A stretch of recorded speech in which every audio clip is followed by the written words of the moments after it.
This week on Houston Newsmakers, how close are we to a cure for cancer? The president of the University of Texas MD Anderson Cancer Center is here to talk about the Moonshots program and its aggressive, stepped-up efforts to eradicate cancer. We'll take a look at the challenge of women surgeons to climb to the top of their professions. And the 2016 Great Texas Warrant Roundup could make some of you quite uncomfortable if you've got outstanding warrants. Houston's presiding municipal court judge is here with all of those details. And in Newsmakers Extra, the Buffalo Soldiers National Museum, and how you can help honor some special veterans next week. Houston Newsmakers starts right now. From KPRC Channel 2, this is Houston Newsmakers with Cambrell Marshall. I believe that we need an absolute national commitment to end cancer as we know it. I'm not naive. I didn't think we could, quote, end cancer. I'm not looking for a silver bullet. There is none. That was just some of the very high-level discussion in recent weeks about the fight against cancer in this country as promoted by the president and vice president concerning a moonshot to cure cancer. It just so happens that a couple of years prior to those comments, the University of Texas MD Anderson Cancer Center launched a Moonshots program of its own, has now expanded from that original program. Joining me this morning, the president of MD Anderson Cancer Center, Dr. Ronald DePino. Good morning. Thank you for what you and your colleagues do at MD Anderson. It's amazing what you do. Thank you. For those who may not know what the Moonshots program is all about, what is it? Well, MD Anderson's Cancer Moonshot Initiative is an effort to apply knowledge today and amazing technologies that enable us to do things that we couldn't imagine previously to make a decisive assault on the cancer problem across many different cancers. Where knowledge exists today that's prosecutable, that could impact lives in the near future. And this originally was focusing on just like, I think it was 6 cancers, and now it's, whatever the amount was, it's now expanded. That's right. To how many cancers? 12 cancers, which represents the majority of cancer deaths due to cancer. So there are 12 very, very important cancers. And by the expansion of that, what kind of results are you hoping to achieve, or maybe expand upon the results you were hoping earlier? Well, all of those projects, all of those different programs in different cancers have flagship projects that are designed to make a significant impact on the prevention, early detection, and treatment of cancer. This was a major initiative in which we brought together hundreds of faculty and investigators, launched a variety of different technology platforms, and now we're beginning, after a few years, to start to see some results and impact. So we anticipate that there's going to be reductions in cancer mortality within 10 years of starting this project to begin with. And that's a major accomplishment, is it not, if that happens? That's right. I saw one of your doctors say, and this is what he said, the burden of suffering on this society because of this disease is enormous. That's why it's so important for this program to succeed. Is that the kind of attitude that you have as a group at MD Anderson? And in fact, maybe that's what you want all of us to have in terms of an attitude about fighting this disease. That's right. I mean, we have 21,000 cancer-fighting champions at MD Anderson. It's the largest cancer center in the United States, and it is driving a significant amount of progress in this field. So we have an enormous opportunity. It is important to appreciate that that opportunity is real, that we have a lot of knowledge and insight into the disease that can make an impact on patients' lives. Our challenge is to organize ourselves effectively enough so that we can convert that opportunity into lives saved as quickly as possible. If the public understood fully the opportunity, they would rally very significantly to support us in our efforts. Are there some cancers that are more urgent than others to solve? For example, I know pancreatic cancer. I think I was reading that the survival rate is something like 6% for 5 years, so that would seem like that would be a more urgent one. How is it designed? Or is within each silo, are they all urgently going after the same sort of results? Well, we're going after the same spectrum of activities in each of the cancers that we've identified where there's actionable information. But in the case of pancreas cancer, most of those cancers are diagnosed very late. So we have a huge initiative underway to identify blood-based markers that can detect these cancers at their earliest curable stages. We're also in the clinical trials area to develop new curative therapies we're developing immune-based therapies, targeted therapies that reawaken the immune system so that we can attack the cancer using our own immune-fighting defenses. And that's amazing developments that's coming out of the lab and research that you're doing at this point in time.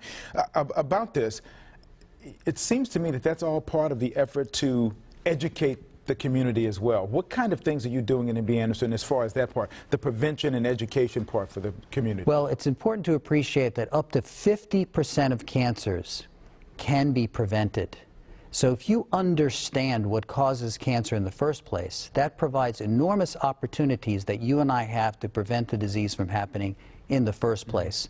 The greatest vulnerability of cancer is knowledge.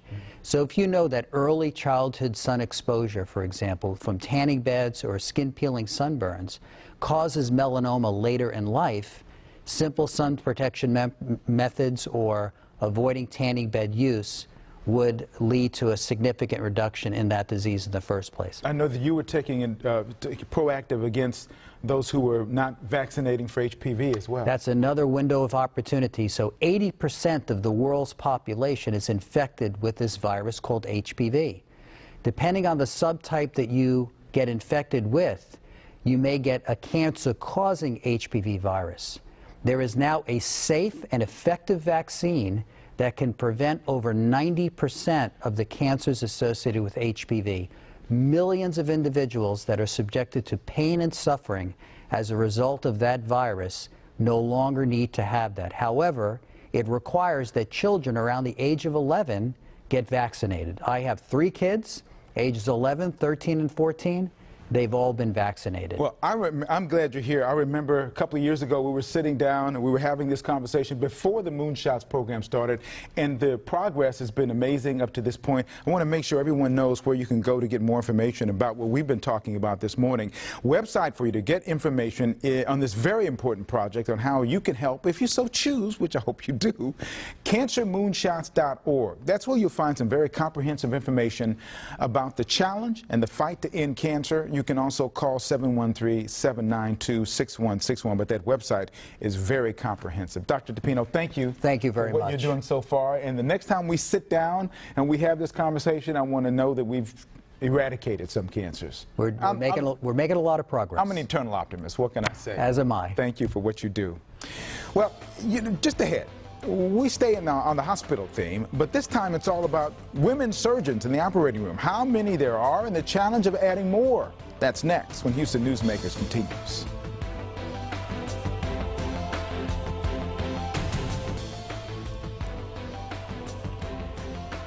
And welcome back to Houston Newsmakers, where I'm joined by Dr. Mirwat Sami, who is on the clinical faculty at MD Anderson and the Methodist Hospital, and your specialty is rather unique.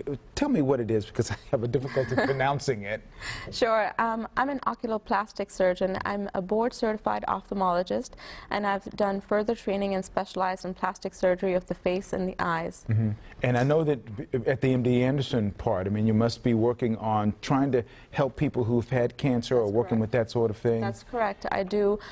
Even in my practice, I'm in private practice here in Houston, and in my practice I see a lot of patients that do have various cancers on the skin and in other parts of the eye socket, deal with a lot of other conditions that are outside of the eyes, but pertaining to vision loss.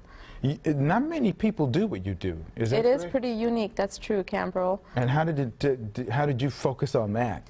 I think, my journey was interesting because I literally followed my dreams, my ambitions, I was very inspired by some great mentors, some great physicians, and I just kept going down the path that I really enjoyed, and to this day I love what I do, and that's kind of how I made my way here. And now you find that what you do, while you enjoy it, there aren't very many people who are women like you doing it, or not as many as there could be, and that's red flags for you. Why is that so? Yeah, it's interesting because, like you said, when I first started on this journey, at that point you're just geared towards your end goal. You're not really stopping to think about, what are the optics of the situation. You just keep going. Mm-hmm. But certainly, as you're getting closer and closer to your goal, getting to the top, you realize, what? I look around, there aren't too many women doing this, and then I'm also a part of multiple forums and platforms where, you know, thousands of women get together of all ages discussing just, you know, everyday issues, from just riveting academic questions to, you know what, these are some societal issues that we're still dealing with.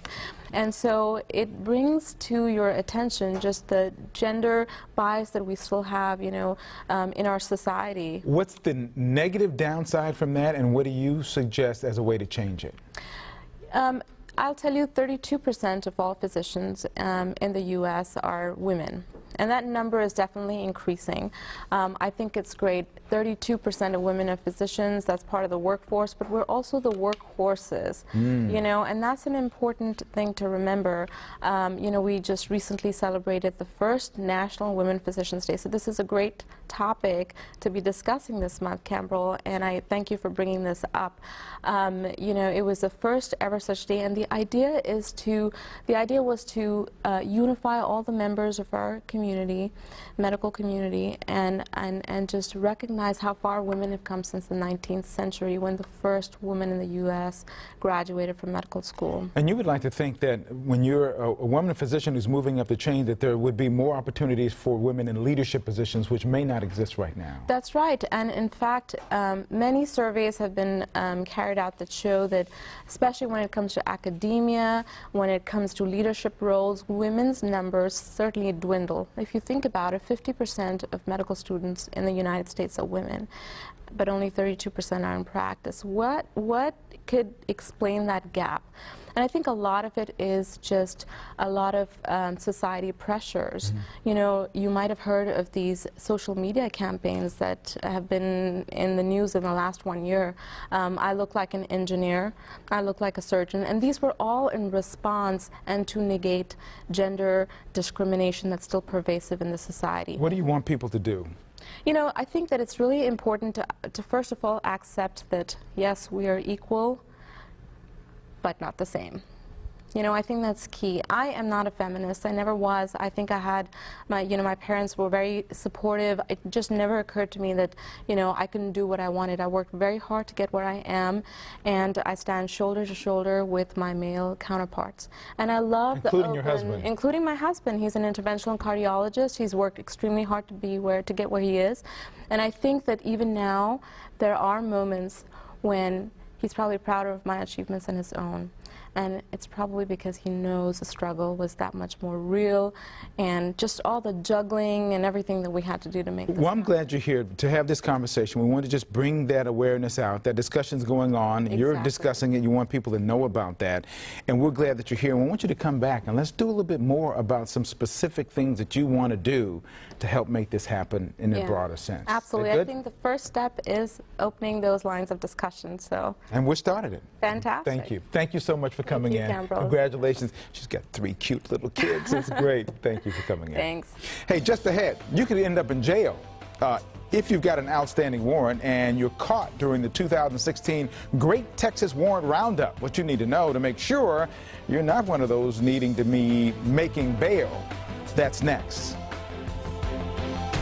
From KPRC Channel 2, this is Houston Newsmakers with Cambrell Marshall.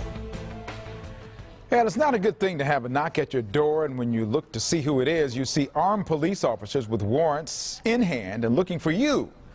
It's certainly a good way to ruin your day, especially if it's for something that you may have overlooked and now it's time to pay up. That need not be the case if you take care of any warrant issues, and there's still time to do that before the 2016 Great Texas Warrant Roundup gets underway on March 5th. Here to talk about the details of what's ahead and how to make sure you don't get caught up in any of that warrant roundup, Judge Barbara Hartle, the presiding judge of the City of Houston Municipal Courts, Judge Elaine Marshall, the associate presiding judge. Good morning to both of you. This has been going on for a number of years now, hasn't it? About 9 years we've been participating in this warrant roundup, yes, sir. And what is it that makes it kind of unique? I guess it draws people's attention to the fact that they have something that they need to take care of. Well, and because it's statewide, so it does, there's a lot of law enforcement, a lot of cooperation among the agencies working together to get the word out to people. And if over the years, have you noticed that it has resolved a certain number of warrants that might have been on the books? It's had a significant effect on the types of cases that we can close, because a lot of people are coming in. There's a time frame now until March 5th when it starts that you can come in, talk to a judge, work out a payment plan. You can do a lot of different things other than go to jail. And it's closing a lot of cases. We're closing close to 20 to 30,000 cases when we do it. Wow, that's a lot. It is a lot. You were talking about it's across the state now, but different jurisdictions may do it at different times? No, we all choose this time of year to join in the Great Texas Warrant Roundup. And so there'll be law enforcement joining us when we have a press conference about this, and then they will go out into their own communities with knocks on the doors, letting people know. Is there a way to not get handcuffed after the I mean, obviously you're giving people a grace period so they don't go to jail. But the question then is, if they decide not to do it and they still have warrants, I guess that kind of all bets are off at that point. Well, and you could be stopped at any time if you have an outstanding warrant. So if you get stopped on a traffic violation and you have a warrant, you're probably going to go to jail and you'll see a judge at the city of Houston. This time they're going to be going out with lists, and they're going to be looking for people who have not come in and taken care of their cases. What do you tell people on a regular basis about what they need to do to take care of these things? You've said that they can come in and do it, but it sounds to me, when I've read the release and I've looked at the website, that you make it pretty easy for people to take care of these obligations. All of the judges with the city of Houston are of the mindset that we want to be there to help you. So if there's a situation where you fell on hard times, you lost your job, someone in your family lost their job, or you came upon some things that you just couldn't handle, come talk to us. There's community service. We have a deferred payment plan. We start you off with time to pay. We give you more time to pay. The last thing we want to do is have you incarcerated. Judge Hartle, what kind of things are we talking about? When you say the great warrant wine, what kind of things can people have warrants for example, that they may not have been thinking about? Well, when you initially get your citation and you stick it in the glove box and maybe you forget about it, so you failed to come to court at all, or people who have signed up to do defensive driving or a deferred disposition and they failed to come back and turn in their paperwork, or people who have said, I want to just pay my fine, and then they neglect to complete the payments. Is this more like speeding tickets or just misdemeanor kind of violations for the most part? Traffic and low-level Class C misdemeanors. I see. Okay, so what should people do if they see police officers heading to the door, pulling over their car? At that point, what should they do? Let's assume they haven't taken care of these kind of things. Are there things to do on the street at that time to avoid having to go into the court to take care of it? Well, they need to cooperate with the police. If it's a capious profine, which is a specific kind of warrant where you've already been found guilty and assessed a fine, they can allow you to call in with a credit card and make that payment right then and there, and then avoid the trip to the jail. Oh, is that new? It's been going on for a little bit, but it's only for that one specific type of warrant. Okay. All right, but that's it. Everybody else? Everybody else is probably going to be taken to the jail, and then they will see a judge as quickly as we can get them on a docket. Then one of these things, when you talk about, when you give these people the grace period, you really want them to know that they could be at their job, and if they're on that list, that's an embarrassing thing. So that's one of the ways you try to get people to kind of react, is it not? Because you don't want that when they show the pictures and saying they're coming and they're knocking, they really are. But there's a lot of unforeseen things that can happen. You could be in an accident that's not your fault. Police officer shows up, asks for your driver's license, runs your record, runs it, and it shows a hit. So you want to be able to take care of those things before they knock on your door, before they come to your job or to church or oh my goodness. Any other places they may come. And the rodeos get ready to start. So if you're on the way to the rodeo with your family and you get stopped, you have a warrant, you've just ruined everybody's good time. Yeah, we want to make sure that everybody knows how to get these things taken care of. Go to the website here. You can get information. You can see warrants if you have warrants.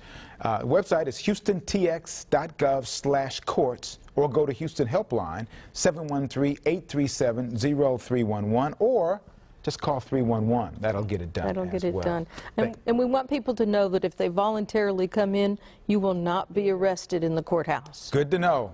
Good to know. Judge Hartle, Judge Marshall, thank you for coming in. Thank you very much. We appreciate you. Thank you. Final thoughts, including the founder of the Buffalo Soldiers National Museum. Good stuff coming up in Newsmakers Extra as well. Next.